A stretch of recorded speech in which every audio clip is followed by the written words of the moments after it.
İlham Əliyevi tənqid edənlərin arxasında xarici qüvvələr dayanır. Bu, Azərbaycanın qeyri-rəsmi konstitusiyasının birinci maddəsidir.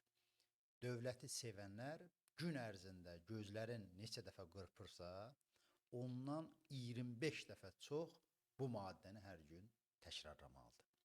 Özdə xarici qüvvələr Əliyevi tənqid edənlərə pul verir, havayı olmur bu məsələ. Dünya ictimaiyyəti ciddi şəkildə axtarışdadır ki, heç olmaya bir dənə tənqid tapsın ki, onun arxasından xarici qüvvə, pul çıxmasın.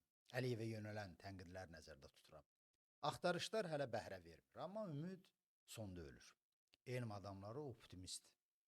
Onlar gözləyir ki, yaxınlarda İlham Əliyev özü belə canlı yayıma çıxıb, özünü tənqid edəcək və beləcə bəşəriyyət məchulluqdan qurtaracaq.